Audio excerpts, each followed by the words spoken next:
খেতে হবে আর পেটকে কুচ্চা কুচ্চা খাইতে হবে, এটা দরকার নেই। এত সেহরি খাওয়ার দরকার নেই। সাহারি হলো অল্প। মেলায় লোক এমন আছে যে এমন খুঁচা খুঁচা সাহারি খাবে, ফজরের নামাজে গায়েব, শ্বাস নিতে পারে না, ও মসজিদে যেতে পারে না, ওষুধ লম্বা হয়ে পড়ে গেল বিছানে। না ভাই আমার, সাহারি খান। আর ফজরের আজানের আগে আগে, অর্থাৎ যেটা আউয়াল প্রথম যেটা টাইম ঢুকছে, সুবহে সাদিক যাকে বলা হয়, তার আগে আগে আপনাকে রোজার নিয়াত করতে হবে। হে আল্লাহ, আজকে তুমি আমাকে হায়াত দিয়েছ রব্বুল আলামিন, আমি সাহারি খেলাম, আল্লাহ সারা দিনের আমি রোজা রাখবো। এইভাবে আজানের আগে আগে আমাকে আপনাকে নিয়াত করতে হবে, মুখে বলতে হবে না, শুধু মনে মনে নিয়াত করে নিন। কিন্তু আপনি যদি বলেন যে সাহারি খেলাম, দেখবো দিনের অবস্থা যদি কড়াকড়ি দিনটা হয় তাহলে রাখবো না, না হলে রাখবো, এই নিয়তে যদি আপনি রোজা রাখেন তাহলে কিন্তু এরকম নিয়ত পাওয়া যাবে না, নেকি পাওয়া যাবে না, শুধু না খেয়ে থাকা হবে। এবার গোটা দিন আমাদের চলে যায়। কত ভাই এমন আছে মাগরিবের টাইমে নামাজ পড়তে যাবে, নিজের চোখে দেখা কথা বলছে ভাই, সালহাই আর খাইনি আর ওই বিড়ির মুঠটাকে কোমরে পকেটে নিয়ে যাবে, সারাদিন খাইতে পাইনি। যেমনি সালাম ফিরে দুরকা সুন্নাত পড়ে মসজিদের সামনে দাঁড় হয়ে আছে, আর ইট ভাট্টা চালু করে দিলে, মুখে ধরাইতে শুরু করে দিলে, হয় না? আল্লাহর রহমত এখন কমে গেছে মেলাই, কিন্তু কত ভাই আছে এমন এমন করেন। কেন করবেন ভাই? আল্লাহ যে বলছেন তুই 1 মাস রোজা রেখে যেন তুই মুত্তাকি পরেজগার হইতে পারিস। বিড়ি খাচ্ছিলি 11 মাস, রোজা রেখে যেন তোর বিড়ির নেশাটা ছুটে যায়। খাইনি খাচ্ছিলি 11 মাস, রোজা রেখে যেন তোর খাইনির নেশাটা ছুটে যায়। আর আপনি রোজার মাসে রোজা রাখা মাগরিবের নামাজ পড়ে পকেটে করে বেঁধে চলিচ্ছে, তো কই আল্লাহর আয়াতের যে খেলাফ হয়ে গেল। এর মানে বোঝা গেল যে নিয়াতে যেভাবে রোজা রাখার দরকার, আমাদের রোজা আল্লাহর দরবারে ওইভাবে কবুল হয় না, যার কারণে আমরা বদলিতে পারি না। একটা মাসলার কথা বলি, নবী আমার বলেছেন, যখন তুমি ইফতারি করতে বসবে, ইফতারির টাইমে, ইফতারির সময়তে আল্লাহ কত কত বান্দাকে যে জাহান্নাম থেকে আজাদ করছেন।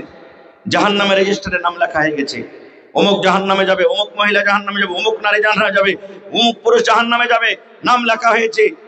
আল্লাহ তার রোজাদারের দিল, রোজাদারের অন্তর, রোজাদারের মহব্বত ভালোবাসা দেখে আল্লাহ তাবারক ওয়া তাআলা ইফতারির টাইমে কত কত বান্দা বান্দিকে জাহান্নামের আগুন থেকে আজাদ করে দেয়। আমরা কি করছি? রোজা যখন ইফতার করব, মিশ্রা ঘুষছি, চলছে গল্প, চলছে গল্প চলছে, আর এই মহিলারা বেচারি এত কষ্ট করে রমজান মাসে।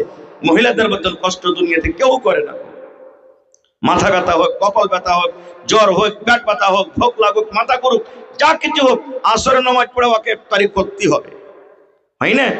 আমরা যদি চলতে ফিরতে না পারি তো 1-2 ঘন্টা আমরা আরাম করতে চলে যাই, কিন্তু মায়েরা খালারা করে না। ফজরের টাইমে এলে 2টা রাতে উঠবে আর 4:30 পর্যন্ত খাওয়া চলবে, আর আমরা লাট সাহেব কি করবো? হালিমার মা কি আছে, তুমি জয়টা মন জয়টাতে রান্না বান্না করতে উঠো, কিন্তু 10 মিনিট আগে আমাকে উঠেবে। 4:30 পর্যন্ত খাওয়া চলবে, 4টাতে যদি কইছে কুধার বাপ উঠানো, যে দেখুন মানে এখানে আরো টাইম আছে, কিনে উঠাছিস? জি থাম না রে থাম, এখানে যাচ্ছি, উঠছি। আর মহিলাকে আল্লাহ এত দয়া মায়া দিয়েছে, ওরা অতক্ষণ পর্যন্ত খাইবে না যতক্ষণ পর্যন্ত আপনি না খাইবেন। ওর হিতে একটু খেয়াল করেন যে ওরা রাত 2টা থেকে আপনার জন্য খিদমত করার জন্য রান্না বান্না করছে, আর আপনি এখন না খাইবেন, বেচারি কখন খাইবে? আপনি তো কোনো রকম টাইমে খাই উঠে গেলেন, আর বেচারি একদিকে আজান হয়ে গেল, ঘোড়াঘুড়ি করে কখন লাখাই দিলে, কখন মুখে দিলে, কখন কি করলে দিয়ে তখন খাই উঠতে হলো তার আগে। কেন কেন এরকম করেন ভাই? এই মতো ইফতারির টাইমে, ইফতারির সময়তে সারাদিন গল্প করে জি ভরলো না, সারাদিন দোকানে বসে জি ভরলো না, সারাদিন মাঠে কাম কাজ করে জি বসলো ভরলো না। আরে কম পক্ষে সারাদিন যে রোজাটা রাখলেন, ইফতারির টাইম খেলে তো 5 মিনিট সময় নিয়ে কমসে কম ইফতারির থালাটা নিয়ে বসেন। ওই সময়তে আল্লাহ তাআলা, আল্লাহর ফেরেশতারা খালি আপনার মুখের দিকে দেখে। কি দেখে জানেন? এই ভাই মুসলমান, যখন আপনার ইফতারি থালাখান সামনে থাকবে, নানা রকমের মহব্বত ভালোবাসা, নানা রকমের ফল, কেলা আছে, সস আছে, খাজুর আছে, বাদাম আছে, চিড়া আছে, আর বিভিন্ন রকমের খাবার আপনার থালিতে আছে। সুন্দর করে গলা শুকিয়ে গেছে, শরবত রেখেছেন আপনি, কিন্তু বারবার ঘড়ির দিকে দেখছেন, দেখেন না আর 3 মিনিট আছে, আর 2 মিনিট আছে, আর 1 মিনিট আছে। ওই সময়খানে আল্লাহ কত খুশি হয় জানেন? আল্লাহ রাব্বুল আলামিন ফেরেশতাকে বলেন, কি বলেন?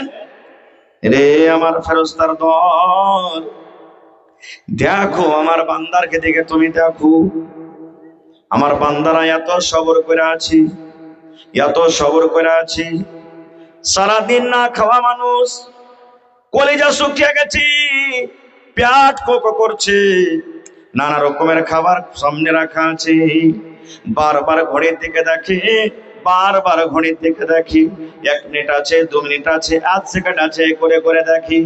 এই মুসলমান, ওই ইফতারের টাইমে, ওই ইফতারের সামাতে নবী আমার বলেছেন, যদি আল্লাহর দরবারে মনে মনে যদি শুধু আল্লাহকে কথা বলেন, আয় রব্বুল আলামিন গোটা দিন রোজা রাখলাম, আল্লাহ জীবনে কত জানা অজানা সাগিরা কাবিরা গুনাহ হয়েছে, আল্লাহ জি তোমার নাম হলো গফফার, আল্লাহ তুমি আমার জীবনের গুনাহকে আল্লাহ মাফ করে দাও।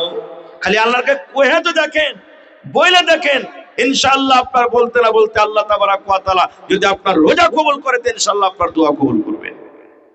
কিন্তু আমরা তো করি না, দুনিয়ার আমরা গল্প, এটা কেন হলো না, এটা কেন কম হয়ে গেল, এটা কেন এরকম হলো, এই কচুরি কেন নাই, এই কেন নাই, ওই কেন নাই, দুনিয়ার আমরা গল্প। নবী আমার বলেছেন, হ্যাঁ আমার উম্মত তোমরা শুনে নাও, যখন তুমি ইফতার করতে বসবি, বিসমিল্লাহ বলে তুমি ইফতার করবে। কি দিয়া, কি পড়ে ইফতার করবেন ভাই? বিসমিল্লাহ, বিসমিল্লাহ বলে ইফতার করবেন। মুখে কি দিবেন? প্রথমে খাজর দিবেন, খাজর খাইতে হবে, এটা হলো সুন্নাত তারিকা, এটা হলো আফজাল। নবী বলেছেন তোমার বাড়িতে মেলায় রকমের খাবার থালিতে রাখা আছে, কিন্তু নবী বলেছেন বিসমিল্লাহ বলে তুমি সর্বপ্রথম মুখে খাজর দাও, সর্বপ্রথম বিসমিল্লাহ বলে খাজর খায়ে তুমি ইফতার করো। তারপরে তোমার বাড়িতে পানি আছে, শরবত আছে, শরবত কিংবা পানি তুমি 1 গ্লাস 7 গ্লাস খাইয়ে নাও। তারপরে তখন এই দোয়াটা পড়ো, জাহাবাজ জামাউ ওয়া বিতাল্লাতিল ওয়ারুকু ওয়া সাবাতাল আজরু ইনশাআল্লাহ। খাজুর খাওয়া সুন্নাত, খাজুর বাড়িতে হবে না, 10টা 20টা খেতে হবে দরকার নেই, কমপক্ষে একটা তো খেতে পারবেন, সুন্নাত তারিকা, নেকি বেশি পাবেন। এবার বলবেন মাওলানা খাজর যদি না পাই, খাজর শেষ হয়ে গেছে কিংবা আমি জোটাতে পারি না, নবী আমার বলেছেন উম্মত যদি তুমি খাজর না পাও, খাজরের জোগাড় যদি তোমার না হয়, তাহলে বিসমিল্লাহ বলে তুমি পানি পান করো, বিসমিল্লাহ বলে 1 ঢোক মুখে পানি দিয়ে ইফতার করো। তারপরে তখন এই দোয়াটা পড়ো, জাহাবাজ জামাউ ওয়া বিতাল্লাতিল ওয়ারুকু ওয়া সাবাতাল আজরু ইনশাআল্লাহ। প্রথম খাজর, খাজর না আছে তো পানি, এই দুটাতে সুন্নাত তারিকা নেকি বেশি পাবেন যদি ইফতার করেন তো। তারপরে তো বাড়িতে বিরিয়ানি আছে, ভাত আছে, গোশ আছে, মাছ আছে, ডিম আছে, আঙ্গুর আছে, সেব আছে, বেদানা আছে, যা আছে খুব খান, কেউ মানা করবে না আপনাকে। এখন তো আল্লাহর রহমতে সুবহানাল্লাহ ইফতারের টাইমও এমন এমন আল্লাহ মানুষকে ব্যবস্থা দিয়েছে যে আগে মানুষ ক্ষীর কাচিতে ভালো মানুষ বারান্দাতে খাইতো নাকি জি ভাই, মদ থেকে তাগড়া ব্যবস্থা এখন ইফতারিতে হয়েছে। খাইতে খাইতে খাইতে কমপক্ষে 15-20 মিনিট তো লাগছে, লাগে না? আল্লাহুস সামাদ। ভাই মুসলমান, আর একটা কথা বলে দিই, ইফতারের টাইমে যেটা আমরা এলান করছি, হ্যাঁ ভাই শুনেন, রোজাদার ভাইরা শুনেন, ইফতারির টাইম হয়ে গেছে, আপনারা ইফতারি করেন। এই জায়গাতে যদি আপনি আজানটা দিয়ে দেন তো বেশি উত্তম আফজাল হলো, নাকি যে বলো না? আজানটা যদি দেন তো বেশি ভালো, মুখে যদি না কয়ে আপনি আজানটা দেন, আর আজান যেমনি হলো মনে করলেন টাইম হয়ে গেছে, আপনি বিসমিল্লাহ বলে ইফতার করলেন, এটা হলো ভালো আফজাল তারিকা, এটাই হাদিসে আছে। কিন্তু আমরা কোন জায়গা থেকে কেমন করে, যেটা বাপ দাদার জামানা থেকে চলে আসছে তো আমরা চলে যাচ্ছি। এইবারে যা হোক, আমরা আপনারা ইফতার করি, একটা রোজা এরকম ভাবে আমাদের পূর্ণ হয়ে গেল। আর একটা আমল বলে দি ভাই, জীবনে খুব ভালো কথা বলছি, একটা মামুল বানিয়েলেন আপনি, কোরআন বেশি বেশি করে পড়েন। নবীজি রমজান মাসে জিবরিল ফেরেশতা নবীর কাছে আসতেন, আর বেশি বেশি করে নবীর কাছ থেকে কোরআন শুনতে, কোরআন পড়ে বেশি বেশি করে পড়েন রমজান মাসে। এমনি অসা পড়তে হবে, কিন্তু রমজান মাসে বেশি বেশি পড়েন। বলবেন হাজি মৌলানা কোরআন যে আমি পড়িতে জানি না। আপনি পড়িতে জানেন না? আপনার বাড়িতে মা আছেন, বাড়িতে বেবি আছে, বেটা আছে, বেটি আছে। বলেন বেবি রে, আমাকে তুমি ফজরের পর, জোহরের পর, মাগরিবের পর, আসরের পর একটা টাইম বেঁধেলেন। বিবিরা আমাকে তুমি এক রুকু করে কোরআন শেখাও, বিবিরা তুমি এক পারা করে আমাকে কোরআন শোনাও, একটা টাইম মোতায়েন করেলেন। এবার বলবেন মাওলানা জি কেউ বাড়িতে জানে না, কেউ কোরআন পড়তে জানে না, কেউ কোরআন বুঝে না। এই ভাই মুসলমান, তবে আর একটা আপনাকে বুদ্ধি দিয়ে দিই, কোনো এমন বাড়ি নাই, কোনো আমার এমন নওজওয়ান নাই তার হাতে বড় স্ক্রিন টাচ মোবাইল নাই। আছে না নাই? গরিব হইতে গেল 20,000 টাকা দামের মোবাইল তার পকেটে আছে। এক মাস কম করে ভাইরে গান শুনিয়েন না। এ ভাইরা আমার শুনিন, গানের জায়গাতে লিখতে না জানেন, শুধু মুখ দিয়ে আপনি বলে দেন। এগুলা তো আমার ভাইয়েরা খুব স্পট আছে, আমার ভাইয়েরা মুখ দিয়ে শুধু বলে দেন हमको কোরআন চাইয়ে, কোরআন শুনেঙ্গে, এরকম ভাবে আপনি বলে দেন। পট করে যে সূরার নাম বলবেন চলে আসবে। প্রত্যেক দিন একটা সময় বানিয়েলেন, একদিন এক পারা শোনেন, 2 রোজাতে 2 পারা শোনেন, 30টা রোজা মাসে হবে, এক এক পারা করে যদি শোনেন, ওরে সুবহানাল্লাহ, 30 দিনে 30 পারা কোরআন শোনা হয়ে গেল আপনার। 30 দিনে 30 পারা কোরআন শোনা হয়ে গেল। এটা একটা নেকি ছাড়িয়া আল্লাহ তাবারক ওয়া তাআলা আপনার খাতাতে নেকি তুলে দিবেন। না পারলে একটা মসজিদে হাফিজ সাহেব রেখে দেন, মসজিদে একটা হাফিজ রেখে দেন, ইমাম সাহেব রেখে দেন। কমপক্ষে 10টা মিনিট কমসে কম বলছেন ইমাম সাহেব একটু কোরআন গালা পড়েন তো আমি শুনবো। কিন্তু আমাদের মাথাতে এমন কাজ, কোরআন পড়া দূরের কথা, ফরজ নামাজ কান্ডা পড়ার তো আমাদের সময় হয়নি, এত আমরা কাজে ব্যস্ত থাকছি। ভাই মুসলমান, এই রমজান মাসটাকে অবহেলা করে আমাদেরকে কাটাইতে হবে না, অবহেলা করে আমাদেরকে খেলতামাশা করে কাটাইতে হবে না। খুব আল্লাহ তাবারক ওয়া তাআলা যেটা রহমত হিসেবে আমাদেরকে দিয়েছেন, নিয়ামত হিসেবে, তাকে কাজে লাগান।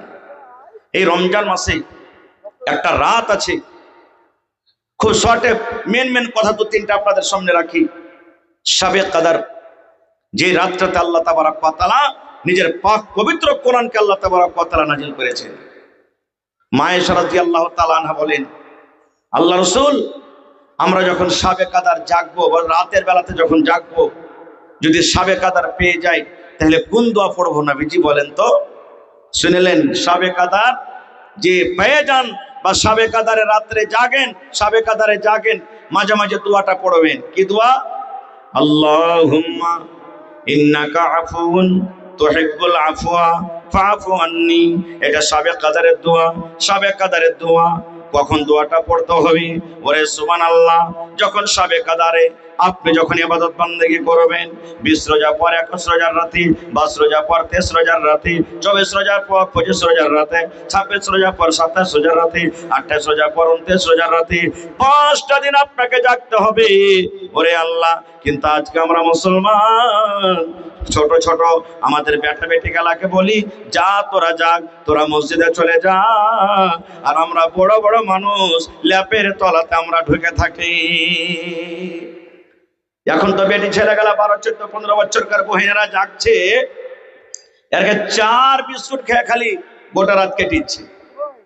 যেদিন জাগবে জোহরের টাইম থেকে 15-20 জনের একটা টিম বনে গেল, কেউ 1 পকেট বিস্কুট, কেউ 2 পকেট। এসারের টাইমে মসজিদে যাবেন তো 1 কোনা বিস্কুটে ভর্তি হয়ে গেছে। এত করে চিল্লাবে, 15 বার করে খালি চা খেবে। আফসোস, ওই জায়গাতে যদি আমার বহিনেরা, নানিরা, দাদিরা তাদের সাথে থাকে, ওই জায়গাতে যদি আপনাদের মতন মুরাব্বি মানুষেরা থাকে, বলবেন আমাদের গুনাহ নাই জীবনে? সাহাবায়ে কেরাম থেকে কি আমরা নেককারের তালকে পার ধোলা তো আমরা নাই? সাহাবায়ে কেরাম রাত রাত জাগতেন, আল্লাহুস সামাদ, শুধু নেকি খুঁজে বেড়াতেন যে কোন কাজটা করবো যে আমাদের জন্য নেকি হবে। আর আজকে আমরা এত বড় ফজিলত, এত বড় নেকি থেকে আমরা মাহরুম হয়ে থাকছি। সুবহানাল্লাহ, যে রাতে শাবে কদর হবে, সেই রাতে আল্লাহ তাবারক ওয়া তাআলার ফেরেশতারা আল্লাহর জমিনে চলে আসবেন। মনে হয় একটাও কোনো এমন জায়গা ফাঁকা নাই যে জায়গাতে ফেরেশতারা নাই। সেই রাতে আল্লাহর দরবারে দোয়া করবেন, কাঁদবেন, চাইবেন। আল্লাহ তাবারাক ওয়া তাআলা আপনার মনের কামনাকে আল্লাহ পূরণ করবেন। যদি আপনার দোয়া আল্লাহর দরবারে কবুল হয়ে যায়, তাহলে আপনার নসিব চমকে গেল, ফেটে গেল আপনার নসিব। কিন্তু আমরা কই করতে পারছি? কত মা কত ভাই এমন আছেন জানেন, 8টা 10টা বড় বড় বেটা, রোজা করতে গেলে তো কাম হবে কম, বেটারাকে লুকিয়ে লুকিয়ে বাড়িতে খাইয়ে দেয়, আর তে বলে আরে যা যা কামে চল যা, রোজা করে কি পাবি, কাম করবি তো ছেলে মেয়ে সুখে শান্তিতে খাবে। ওই মা ওই গার্জিয়ানকে বলবো, কেন এরকম ভাবে আপনি পাপ লিখছেন কে মা? গার্জিয়ানকে তো উচিত, বেটা শোন, আল্লাহ 12 মাসের মধ্যে 1 মাস রমজান দিয়েছে, 11 মাস খুব খাটলি খালি কামালি ধান্দা করলি, বেটা 1 মাস তোকে বাইরে যেতে হবে না, বাড়িতে থাক তুই। 1 মাস ভালোভাবে রোজাটা রাখ, টাইমে টাইমে নামাজ পড়, ইবাদত বান্দেগি কর, আল্লাহর কাছে চাহা, কান কাট। আপনাকে এইভাবে বলা উচিত। কিন্তু আমরা গার্জিয়ান কি বলি, যা বেটা কামে চল যা, সারাদিন কাম কাজ করবি, এরকম না খাওয়া সামলে কাম করতে পারবি না। হায় রে আফসোস, আমরা কোথায় চলে গেছি মুসলমান? কেন আমরা এত শরীয়ত থেকে দূরে চলে গেলাম, দিন থেকে দূরে চলে গেলাম? আমরা কখন শুধরিব ভাই? মরার পর যেদিন আমার আপনার মালাকুল মউত জানটাকে নিয়ে চলে যাবে, সেদিন তো কোনো কাজ দিবে না, কোনো লাভ হবে না। এই জন্য রমজান মাস সামনে আসছে, রমজান মাসটাকে গানিমাত মনে করে আল্লাহ তাবারাক ওয়া তাআলা একটা তোহফা, একটা নিয়ামত মনে করে নিয়াত করেন, আর আল্লাহকে বলেন, হে আল্লাহ, আল্লাহ তুমি আমার হায়াতকে বাড়াও, আল্লাহ তুমি আমার সেহাতটাকে ভালো রাখো, আল্লাহ আমার মুসিবতকে তুমি দূর করো, আর রমজান মাসের যেন একটাও রোজা আমার দ্বারাতে না ছুটে। এবার একটা কথা বলি, যদি কোনো ভাই, কোনো মা খালা নানি দাদি কোনো কারণে রমজান মাসে রোজা করতে পারলেন না, বেমার পড়ে গেলেন, শরীরটা খারাপ হয়ে গেল, জি বেমার পড়ে গেলেন, শরীরটা খারাপ হয়ে গেল, কিংবা মায়েরা খালারা মাসে মাসে হাজ মাসিকের হালাতে থাকে, 3 দিন 4 দিন 5 দিন 7 দিন 8 দিন করে করে, তো এটা আল্লাহ রাসূলের বিধান, ওই হালাতে রোজা করবে না। মাসিকের হালাতে রোজা করবে না মহিলারা, যেটা রোজা ছুটবে ওই রোজা কোটা অন্য মাসে তারাকে পুরো করতে হবে। যদি কোনো মুসলমান রোজার মাসে বেমারি হালাতে হয়ে যায়, এমন বেমারি সাহারি খেতে পারে না, রোজা রাখতে পারে না, ওই হালাতে জয়দিন বেমারি হালাতে থাকবে, রোজা কোটাকে বাদ দিয়ে দিবে, ওই রোজাটা অন্য মাসে চলবে। কিন্তু এখন অবস্থা কি, একটুখানি যদি মাথা ব্যথা হয়, বাহানা হয়ে গেল, বেমার হয়ে গেছে মৌলভী সাহেব, আর বেমারি হালাতে রোজা ছুট আছে, রোজা করতে পারবো না খোয়ার, এই বাহানা আল্লাহর দরবারে চলবে না রে ভাই। এখনো মজলিসে কত ভাই এমন আছেন, গত রমজানের কার 2টা কার 3টা কার 5টা রোজা বাকি আছে, আর ফের রমজান চলে এলো। এবার বলেন, রমজান যে আপনার জমা লেগে গেল, কখন রাখবেন? আল্লাহ না করে এরকম হয়, যদি হঠাৎ করে যদি মালাকুল মউত এসে জানটাকে কবজ করে নিয়ে চলে যায়, আর আল্লাহ তাআলা যখন জিজ্ঞাসা করবেন, বান্দা তুমি গত বছরকার রোজা কেন রাখতে পারোনি বলো তো, তখন কি বলবেন আল্লাহকে? কি বলবেন? হায় রে আফসোস, আমরা কোথায় শিখবো, কখন শিখবো, আর কখন আমরা জ্ঞান করব ভাই? এই জন্য আমি প্রত্যেক ভাইকে বলি, ছোট বড় কমপক্ষে 10 বছর থেকে উপরে, আল্লাহ তাবারাক ওয়া তাআলার প্রত্যেক বান্দা বান্দিকে বলি, ভাই রমজান মাস আসছে, এই রমজান মাসটাকে গানিমত মনে করেন, আর আখরি রমজান মনে করেন, কে জানি আর পরে আর রমজান পাবো কি পাবো না, আর আল্লাহর জিকির আজকারে, আল্লাহর ইবাদত বান্দেগিতে আর রোজা রেখে আল্লাহ তাবারাক ওয়া তাআলাকে রাজি করেন। কারণ রাসূল বলেছেন যে রোজার একটা ফজিলত এমন, সুবহানাল্লাহ, আজ দান করবেন নেকি লিখবে কে? ফেরেশতারা। নামাজ পড়বেন নেকি লিখবে কে? ফেরেশতা। হজ করবেন নেকি লিখবে কে? ফেরেশতা। কোরআন তেলাওয়াত করবেন নেকি লিখবে কে? ফেরেশতা। এক মুসলমান আর এক মুসলমানকে সালাম করবেন নেকি লিখবে কে? ফেরেশতা। কিন্তু যখন রোজার বাড়ি এলো, আল্লাহ তাআলা কি বলবেন ফেরেশতাকে জানেন? রে ফেরেশতা, ফাইন্নাহু লি ওয়া আনা আজজি বিহি, রোজা হলো আমার আর আমি আল্লাহ তার বদলা দেব। তোরাকে নেকি লিখতে হবে না রে ফেরেশতা, নেকির বদলা তোরকে ক্ষমতা নেই দেওয়ার, শুধু তোরা গিনতিটা লেখ যে আমার এই বান্দাটা কয়টা রোজা রাখলো, 1টা 2টা করে গিনতিটা রাখ। এবার যখন বদলা দেওয়ার কাম আসবে, সময় আসবে, আল্লাহ বলছেন নামাজের তোরা বদলা দিয়ে দে, তেলাওয়াতের তোরা নেকি দিয়ে দে, দান খয়রাতের নেকি দিয়ে দে, হজের নেকি দিয়ে দে ফেরেশতা।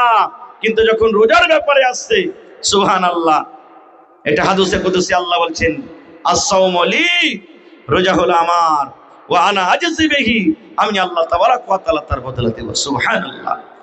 আল্লাহ কি বদলা দিবেন জানেন? আল্লাহ জানেন কি বদলা দিবেন। কিয়ামতের দিন আল্লাহ তাআলা মানুষকে এরকম ভাবে ধরবেন আর বলবেন, এই লও বান্দা। আল্লাহুস সামাদ। তাহলে এত বড় ফজিলত থেকে আমরা কেন মাহরুমে থাকবো ভাই? ভাইরে, এবার তৃতীয় পয়েন্ট, আমি আপনাদের সামনে একটা হাদিস পড়েছি। নবী বলেছেন, মান বানা লিল্লাহি মসজিদান বানাল্লাহু লাহু বাইতান ফিল জান্নাহ। নবী আমার বলেছেন, আল্লাহ রাব্বুল আলামিনকে রাজি করার জন্য, আল্লাহকে খুশি করার জন্য আল্লাহর ইবাদতখানা মসজিদ যারা নির্মাণ করবে, আল্লাহ তাবারক ওয়া তাআলা তার জন্য জান্নাতের ভিতরে ঘর বানিয়ে দিবেন। ওরে আল্লাহ, কত বড় অফার দেখেন। দুনিয়াতে যদি আল্লাহর জন্য ঘর বানালেন, আল্লাহ তাআলা কিয়ামতের দিন আপনার জন্য ঘর জান্নাতে রেডি করে দিবেন। আর একটা হাদিস আছে, নবী আমার বলেছেন, পাখির যে বাসা হয়, পাখি আমরা দেখি বাসা তৈরি করে, নিজের থাকার জন্য ঘর তৈরি করে ছোট ছোট করে। নবী আমার বলেছেন, পাখির বাসার সমান যদি ঘর বা জায়গা আল্লাহর ইবাদত বন্দেগী করার জন্য যদি মানুষেরা তৈরি করে, নবী আমার বলেছেন, ওই বান্দা এবং বান্দের জন্য আল্লাহ রাব্বুল আলামিন জান্নাতের ভিতরে এখন ঘর বানিয়ে দিবেন। এর মানে হলো, আজকে আপনার মসজিদ নির্মাণ হয়, ধরেন 50 লক্ষ টাকা খরচ হবে, কোনো একটা মানুষ দেওয়ার ক্ষমতা রাখে না, দিতে পারবে না। কেউ 10 টাকা দিবেন, কেউ 10,000 দিবেন, কেউ 50,000 দিবেন, কেউ 500 দিবেন, কেউ 1000 দিবেন, কেউ গম দিবেন, কেউ মাখানা দিবেন, কেউ ধান দিবেন, বিভিন্ন রকমের দান করবেন।